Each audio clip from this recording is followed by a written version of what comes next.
خلاوها ناس زمان، خاف من اللي يضحك لك في وجهك ويحفر لك من وراك. هذه قصة لاله رقية اللي كبرات ولد اختها اليتيم ودارته فوق راسها بحال ولدها اللي ما ولداتوش. رقية باعت ذهبها باش كبرات عصام، قراتو وزوجاتو ودارت ليه محل فين يترزق الله. كانت كتقول هذا هو سنادي، هذا هو اللي يعطيني في كبري، حيت اختها ماتت ووصاتها عليه. حرمات راسها من اللقمة وحتى الزواج.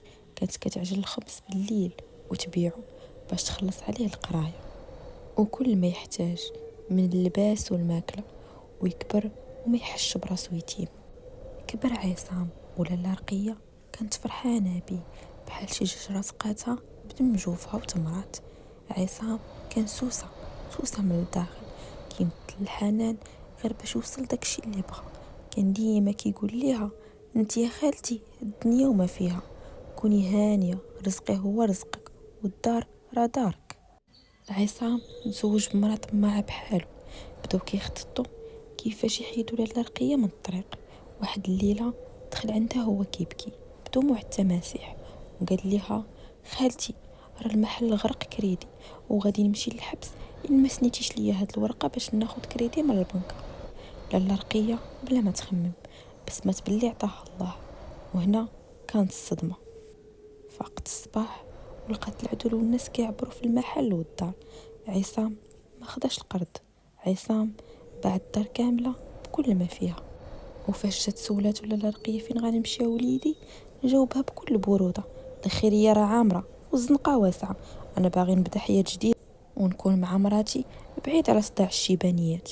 سد الباب في وجهها وخلى دموعها كيهبطوا على عتبة الدار اللي بناتها بعرق جبينها. وبقات يم الله غادا جاية ولاله رقية داروا فيها الخير شي ناس الحومة تهلاو فيها وما خلاوهاش البراني. عصام كمل حياته وبالو هاني مع ديك المرأة الغدارة الطماعة، ولكن دارت الدورة حتى وقع حتى هو الحفرة اللي حفر، وباع الدار وخسر كاع الفلوس في واحد المشروع فاشل. ومراته قلبات عليه واش مرض ولا فقير. لاله رقية سخر لها الله ولاد الحلال اللي تهلاو فيها سنين هادي، ودعوتها بقات تابعة عصام وخسر كاع داكشي اللي جنى فداك الظلم اللي ظلمها، حتى ولا كيتمنى الموت وما كيلقاهاش، حيت دموع المظلوم كتحرق ديور الظالمين وخا يكونوا حديد. هادي قصة للعبرة، وبغيتك تفكر ديما باللي اليد اللي تمدت ليك فاش كنتي طايح عيب تعضها فاش توقف على رجليك. ودموع الغدر غالية عند سيدي ربي، والظالم وخا يطول زمانه كيهدم دارو بفعايلو.